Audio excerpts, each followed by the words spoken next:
Did you get your lunch out of Jamie's truck today? Yeah, that was the first thing I did. Ray got his lunch. He got his lunch. We're good.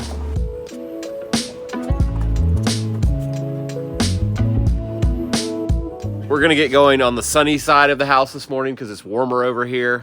And what we're gonna do is put some house wrap over our zip board, which is a weird thing to do. What we're doing is prepping for our friends at LP SmartSide to come film some stuff for their own webpage. And they just happen to be competitors in some product lines. Like with this zip board, they have a similar product. I'm thinking the real winner in this whole thing with the competitive products thing is Ace. Oh, for sure. Because that's gonna go all over this thing. You're welcome, Ace.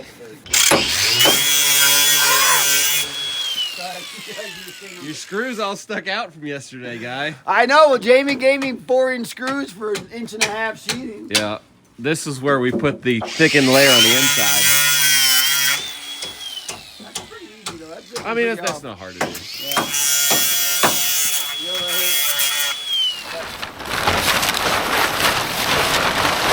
Yeah, just right to the bottom of the flat. Right to the, no, go right to the bottom of the wood and then we'll just cut it perfect.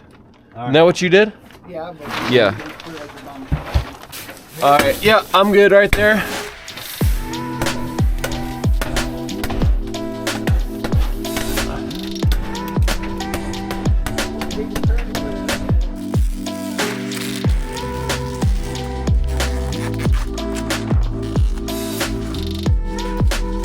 Ray's coming back and cutting this right below our flashing so we can tuck our counter flashing in there. So this isn't really like gonna function as a real house wrap since it's not behind that, but it's not needed on this zip board.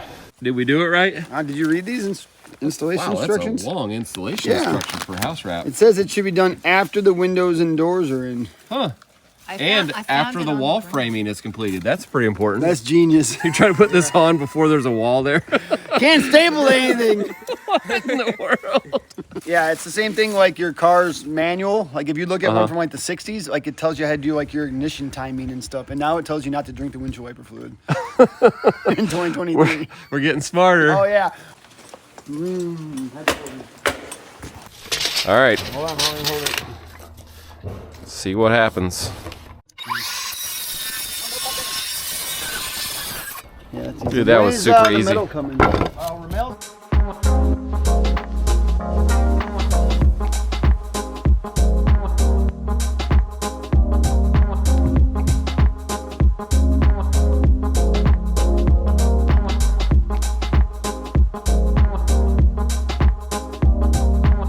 We have our house wrap up ready for LP to come see us next week, or most of it. We ran out. But now that the ice is melted off the roof up here, we can get to our real project for the day, which is to zip tape all of our cut ends so they're protected temporarily.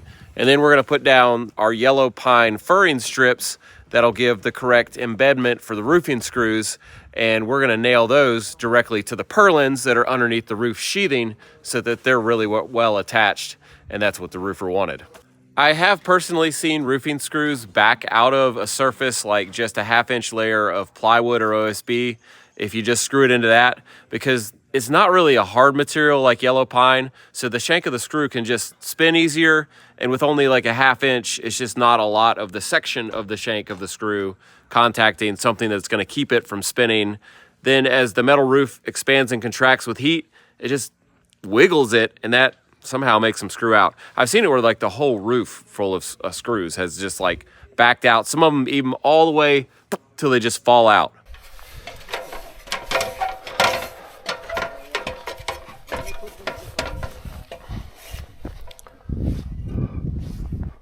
It's a nice piece of wood. Now I know you wonder why I'm not, up here working. I got a lot to do down there, so I'm hoping y'all can handle putting this in without me.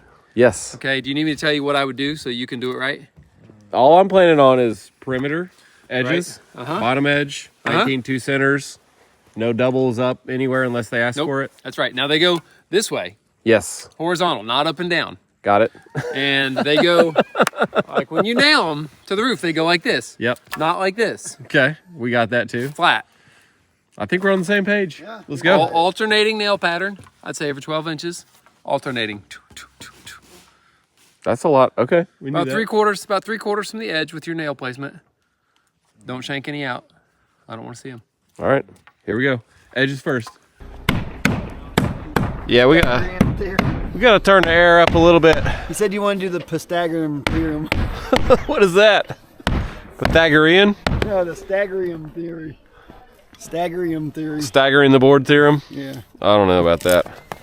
Yeah, ears in. This is super loud. We got to cut this, I think, with the same gap that the rest of this stuff has. Make me a mark, Daddy.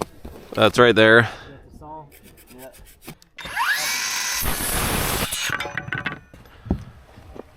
I've been doing more Larry Hahn cuts lately, What's that? where you just don't really use a square or measure. You just like, yeah. There he is. Do you want to bevel this in?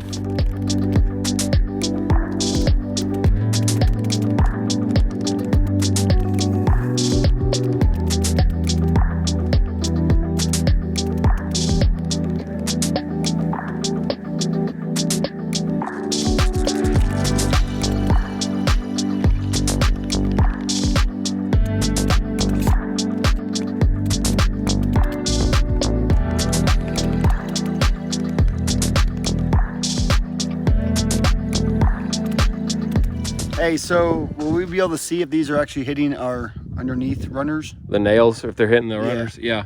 Yeah, they'll pop through just the sheathing. So if we were to go inside and look, we'll know it real quick. Yeah, we should probably do that. We did mark our 19.2s and then up 1 3/4 inches from all those centers. So we'll snap the top edge of each board. And hopefully they're doing the same thing over there. Yeah. So, You guys doing it right. do you have another color chalk line? John's got pinky, Tuscadori, Okay. or Yeah, orangey. black chalk is not going to work great up here. He's got some pink or some orange or some red or something. I don't know. Okay. It's kind of psychedelic. I guess. Perfect. Somewhere we have a giant chalk box called the Chalk Hog. Yeah, that big one. Yeah, that would be perfect. That's got, yeah, it's like a crayon. I wonder if Jamie's got that. J-Mo! Hey, do you have that big, huge, thick chalk box? The Chalk Hog? Chalk hog in your car? I can look for it right now. Or is it in the masonry box? I don't know. Masonry? Masonry? Masonry? I don't know. How is it? I don't know. Masonry? Masonry. I don't think there's an extra 8 in there. You sure? I'm pretty sure. Look, Masonry. Hey Siri, spell masonry. Masonry. yeah, Masonry. I don't think there's an A. Masonry. I've been saying it wrong my whole life. Well, I was ragging on Jason for his chalk line looking old till Jono just pulled his out. That's the original straight line chalk line reel. Yep. Let's see, Wilmington, Ohio, 1912. No, it does not. No, see. I'm just kidding. But I bet it's the same thing. So I And have- see, the original ones are like a plumb bob too, because the point. He So I said have that, I called it BS. I have one No, of that's these what it in is. black, one in red, and one in white chalk. White chalk. Back in the day, you used to use felt paper on the roof, and Yeah. it was the best thing to snap on the roof. You guys are showing your age. I mean, Back in the day. Back in the day. you are a little whippersnapper there, Yeah. Ray. We're gonna try this. I know that you put about half the chalk that was in that box on the roof over here. Are you ready? I'm just gonna eyeball it there. I'm good. I'm good. Okay, snap. It's the little one.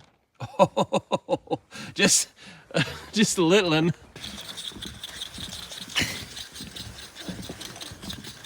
Man, I need a fishing rod for this thing.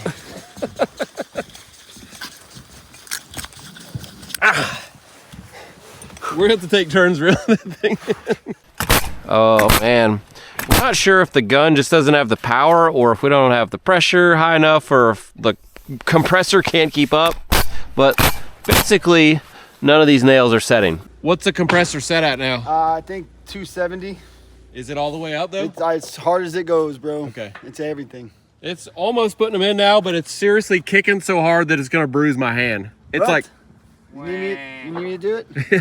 You need me to I'm get just in there? telling you, I think that's all we can do. I'm leaving some gaps for water till we get the roof on to flow out somewhere. We are putting 1,000 holes in this, but they should all seal up with this underlayment that we have, the pick and stick and, how do you say it? Pick Peel and stick. Peel and stick. Oh, Pick like, and stick 'em. I was like, pick him, stick him. Look at him. It's hurting him. I can tell. Look how much he's sweating. Look at his forehead. Oh my God. Dude, that's more exercise than going to the gym.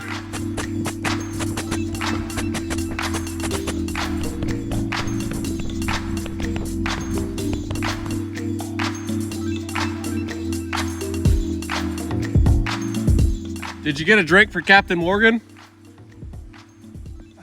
No, I didn't. I figured he was good with the rum already. Let's take just a second to sit around my new fire pit and thank today's video sponsor, Element, which is a tasty electrolyte drink mix that I love that has 0 sugar. I really love Element. I keep a box of it in my truck at all times for all of the things that I do that are physically exerting, like working, mountain biking, skiing, coaching basketball, pretty much my whole life. And I love that it's super portable. It comes in little travel pouches that you just crack open, dump in a cup of water, boom, you got a nice drink. Since it's been freezing cold out, I've been really enjoying Element's new chocolate and medley flavors. You mix them with hot water instead of cold. And I've been taking them skiing in my pocket right here. Then I'll get a free cup of hot water at the resort, mix it up, boom, I got my electrolyte drink mix, and I didn't pay $5 or $6 for a hot chocolate at the resort, and I'm getting hydrated. Awesome. Element contains a science-backed ratio of electrolytes. It has 1,000 milligrams of sodium, 200 milligrams of potassium, and 60 milligrams of magnesium in each pouch, but none of the stuff you don't, like most sports drinks that are loaded with sugar and food coloring and stuff that is not great for you. If you didn't know it, sodium is super important for hydration, and if you don't have enough sodium with your water or whatever you're drinking, you have a much higher chance for having headaches, fatigue, muscle cramping, and even insomnia. Thank you, Element, for sponsoring our video. We do appreciate it. And you guys, check out Element. There's a link down in our video description, or you can just head to drinkelement.com/Perkins, and you'll get a free sample pack with your first order so that you can try all the flavors, see which is your favorite. Let's get back to work. Jason, you want to try it again? Third time's a charm, I think. If you missed it, he's tried to back out of here at least twice unsuccessfully. Here we go. Hey, she drives forward perfect, I'll tell you that much right now. All right. Go, go, go, go, go. Yeah, you did it. Nice. Power, baby, Chevy power. And he backs right into Jono's truck. You got 8 pounds of air in your tire.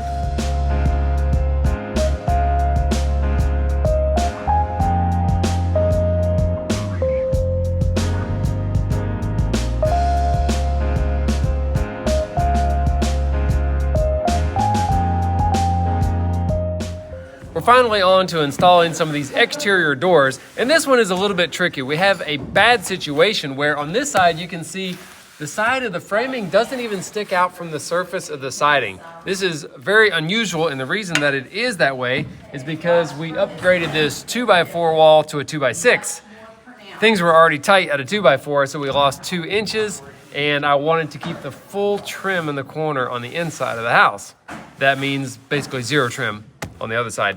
What I want to do here is check for level like we always do, or plumb on this vertical piece, and it's a little bit out. And instead of shimming it this way, which is what I would have to do, I'm going to remove the material from this side just enough, about 1/4 of an inch to 0 in 6 or 8 feet, to make this perfectly plumb so that when I screw the hinge side, it can just be screwed tight to this and it won't require shimming. And so I don't have to shove the door farther over into this problem area. I know that's a lot to take in right there, but that's what we're doing. All right, I'm so glad you got the smallest battery that I have to put on this Sawzall. Okay, that's the only one that has more than 1 green bar. So you want no green bars in a big battery or green bars in a small battery? You know, my golden boy, he checks all my batteries and, and he'll charge them. Well, I don't know like he's doing a very good job because they're all dead. All right, I don't think there is a good tool to do this job. I even thought about taking this 2x4 out and ripping it and putting it back, and that's crazy. That sucks. Yeah, it's terrible. So I'm gonna go nuts with this Sawzall and just kind of shave it off. I gotta do whatever I gotta do to make it go away. All right, you can see my technique here. I'm just kind of going very slow and just letting the blade do a lot of work here. Luckily, I have this to my advantage. The set on the tooth of the blade is what is doing all the work. I'm not actually trying to get the saw to fully engage into a cut because I don't think I can make that work taking off such a thin amount. But if you'll notice on this blade, the teeth actually angle outside of the width of the blade alternating left and right. And that little bit of a stick out of the tooth is what I'm using to just kind of carve on the edge of it. And I'll just, however long it takes, that's how long it takes, you know? You just can't rush it. You just got to get a lot of cycles, see? Lunch is in like 2 hours. All right, great. All right, I got to say a few more things here real quick. Dude, Eric is going to kill us. Look, Eric is People not... must know that Eric's not here. Eric- This is like your 4th time. Oh, hurry up, quick, All right, go, okay. go, go, go. All right, I'm going to talk fast. Well, all right, now I forgot what I was going to say, dude. You got me all hyped up. Come on. Okay. Think. Oh, yeah. Okay. All right. Just in case anybody's wondering, this piece is not really structural, okay? It does have a header above it, and this is a jack, which is, its purpose is to support the header. But we're taking off what I would call a superficial amount of material, and this is a non-load-bearing header, okay? So I could take this whole board out, and it wouldn't even matter.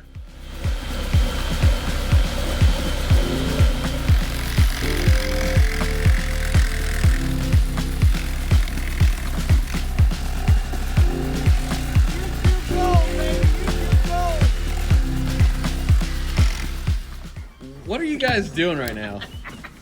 Well, Fixing your mistake, I think. I don't know who framed this corner, but Is it out of plumb or? a little bit. Yeah? A little bit. It only matters because we're trying to keep the door from getting shoved into this corner. Oh, Otherwise, I wouldn't be doing this crazy stuff, right?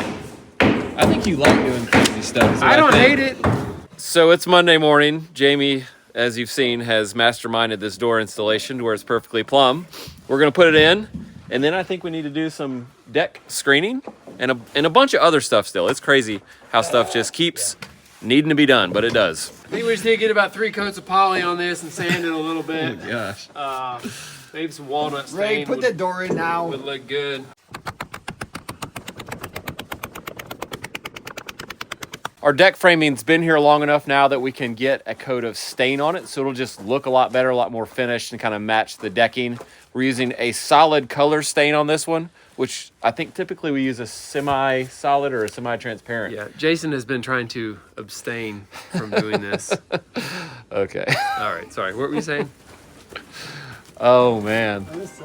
Don't put your hand on the post on paint. Ray rolled right over his fingers. Wow.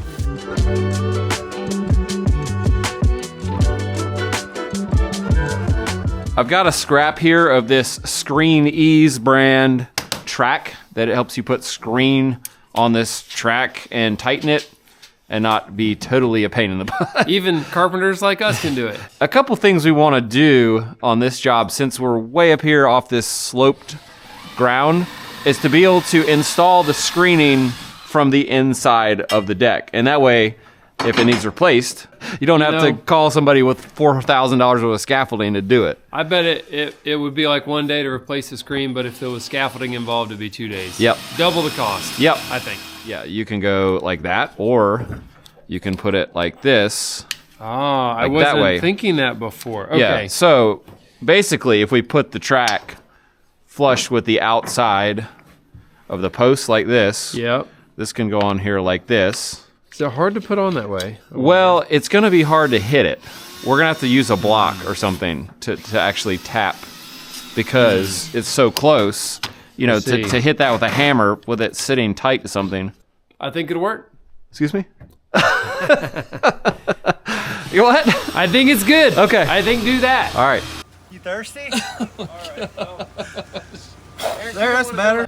I'm having a little bit of trouble marking my 45-degree bevel cuts with this square because it's so blunt and rounded at the end. So I've cut a little marking template, I guess you'd call it. And you can see that that gets me a lot further out to the point. So I'm going to use that to make my pencil line with right here to make my little mitered cut or bevel cut, whatever you want to call it. I think that's going to make it a lot more accurate for me and easier at the least. Jono's got the instructions out here, and we're noticing it has cold weather installation. Where was that? Like below 60. Yeah, it says to bring the strips, the caps, this part, inside and keep them warm, because I guess they could get, well, it says that they can get brittle, causing cracking. Voila. So recommended tacking this with thumbtacks. Of course, we don't Nobody has thumbtacks. Yeah, here, let me grab you a thumbtack. Across there to keep it even, Like tacking it to the wood. and then bumping it in, and then letting it hang. Huh. Well, that's a nice straight edge. Now, I've seen some of this screen that was like just cut looking. You know what I'm saying? Like it didn't have a nice hemmed edge like that. You have enough? Yeah, I'm good.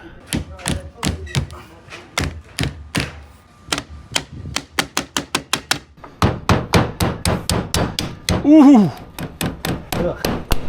Woo. Okay. Just got to do the sides. Now this looks like a total pain, but if you've ever tried to stretch screen just with like by your hand and then staple it or something, I've done it. I'm telling you, it's like the worst thing you could ever imagine.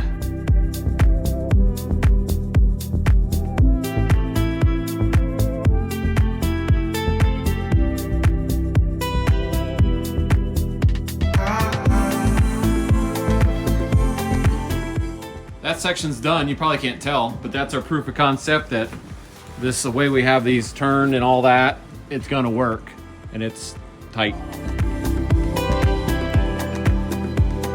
That's it for our video. Thanks for building with us today. Hope you guys enjoy your family over the holiday. We'll see you on the next one.